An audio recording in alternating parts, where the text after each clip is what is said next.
What's going on, YouTube? This is your Ridge Gearhead on Brick Films University, coming to you with everything Lego, and I'm here with the first Brick Films U tutorial in quite a while now. Jay and I decided that we want to try to start this up again and upload more frequently. We're thinking maybe once a week, so weekly upload, so that's pretty cool. And we just decided we were keeping too tight of a schedule last time of what topics to do and all that, so we agreed that we are going to upload things whenever we stumble across it when we're animating. So I am bringing you guys this tutorial of how to do a bullet hit on a minifigure, or you can use this for a person as well, but you'll see how to do it. You can use this for pretty much everything, but I'm using this example on a minifigure because I've already done this to a minifigure. Poor guy. This is on my next animation, so I'm going back to my action roots that you guys like so much, and there's going to be all kinds of action and shooting and explosions and death and all that kind of thing. We're also going to try to keep these tutorials shorter and sweeter, because the last time that I know I made mine, I just kind of rambled on like crazy, and just kind of got too much useless information out there, so we're going to make this short and sweet. So, how to do a bullet hit, a bullet wound, if you will.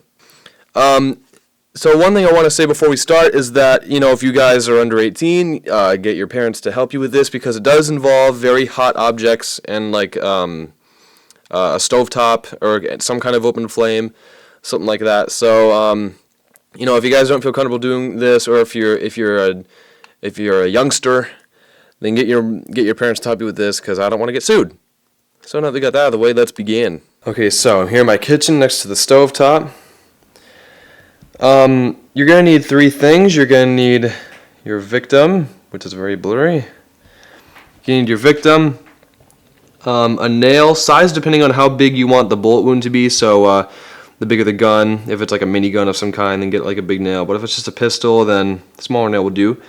And then these little homies, this weird little kind of pliers. And what's cool about these from any other pliers is you can, I can't really do this with one hand, okay. So you can open it up, and it's got this little screw knob on the back, so that when you close it, like it locks in place. And that's going to be really important, because you're going to be holding this, one of the nails over like an open flame. Alright, now that we got our nail in place, just light the stove top, and start roasting your nail. Just be really careful, keep your distance, and definitely don't touch the tip of the pliers once you get nice and heated, or before really. Make sure you get it nice and evenly. If you want to, wear some oven mitts while doing this, unless that'll screw up your grip on the pliers. Just do whatever feels safe, really, I guess.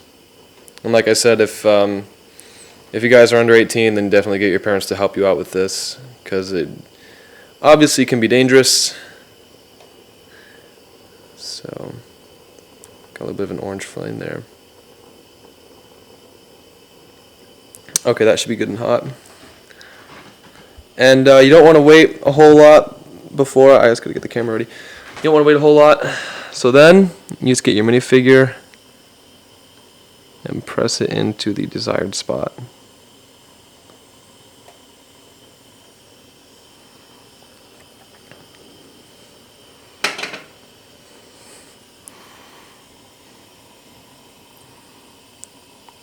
And there you have the hole. This one didn't go all the way through, because I realized that as I was doing it, I have it kind of close down to the legs. I want to be able to take the legs off later. I don't want to melt the two together, so I didn't go very deep. So if you want to go all the way through, sometimes it'll take more than one go to kind of push it in there. I'll do another one with the, I don't know, I'll just do another one. Another demonstration, right?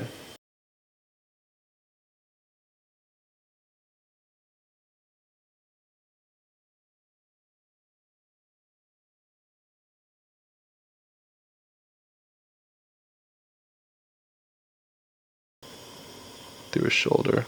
It's kind of weird. It kind of gives like a vibraty sensation when you're going through. Oh, that one went all the way through. Okay. Oh, crap. I got some plastic going up on his head. No, I didn't want to do anything to this head. Crap. Maybe it'll... Oh, no, that is on there. Crap. I like this head. I don't use it a whole lot, but it's like one of the classic ones. Oh! Oh, hold up. Hold up. Ooh, it's actually kind of hot. Wow, okay. I don't know why I'm surprised. Yes, got the head off. Okay, cool. Okay, so for the next part of the tutorial, you're going to need a couple of items. Red clay, for bloody reasons, obviously. A toothpick, and one of these little homies. I don't know why I haven't been using expo markers since day one of animating. They come in so handy, like the red ones and mostly the red and black one, but you can accomplish a lot with these. You'd be surprised. So I'm thinking about doing a whole separate tutorial on just expo markers. But for now, toothpick, red clay, and expo marker. So, especially for the one that you can see through, you're going to want to get some of the red clay. Just a little bit. Just a tiny little bit. And actually probably less than this, even, because it's such a small hole. So like this, it's like this much. Tiny little bit. And basically, kind of roll it up and stuff it in the hole. Because then you'll have blood on the inside and on the outside. And the clay kind of makes it look more like meteor, I guess. So just kind of get it in there any way you can. It's kind of dark though, so just kind of smush it in, and then like the width of the toothpick will force it to the walls of the wound, which is what you want. Okay, that looks pretty good.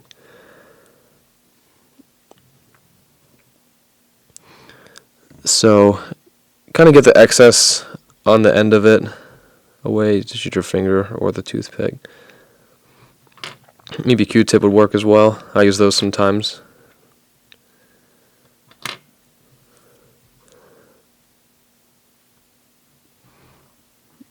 Okay, that's about good. So then, so for the expo marker bit, this is what goes on the outside, on the clothes and whatnot. So you can't really like just draw on it like you normally would. You kind of have to just do little dots all around. The only problem is that on the gray, it comes out a little bit darker than the clay does. So, slight issue, but not a huge deal.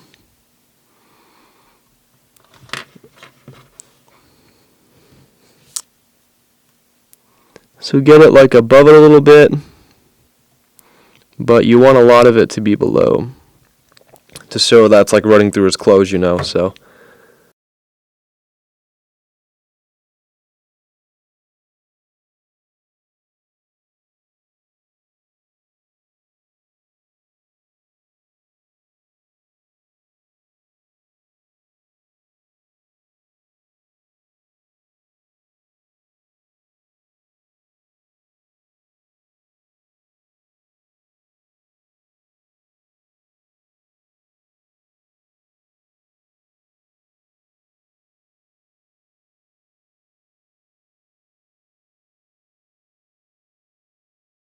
Alright guys, here is the finished product. We got the guy that I was showing you in the foreground getting shot at with those bullet wounds. We got the guy in the back with the headshot bullet wound, and we got the car from Bound the Base Part 1 all shot up. Used the same technique there with a bunch of different kinds of needles or nails. So yeah, you can use this all kinds of places, not just on minifigures. You can use it on cars or walls or whatever you need.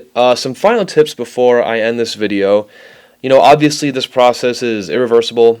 You know, if you use the part that you use this on, you know, that's the last time you'll be using it unless it fits in perfectly somewhere else, which with minifigures I doubt that could happen unless it's just a body in the background or whatever. But yeah, make sure, you know, you use parts that you don't really necessarily like. I don't even like Harry Potter, so that's why I use this Hogwarts school uniform for this tutorial. And I got lots of these heads.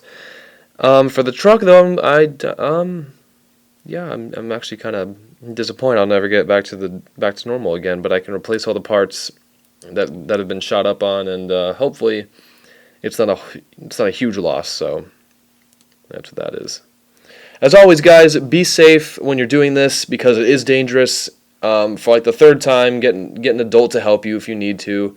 And yeah, thanks for watching this week, guys. Tune in next week for another tutorial. I'll probably be doing it because Jay's at college, still busy, and I come home every weekend. So yeah, planning to have another tutorial next week.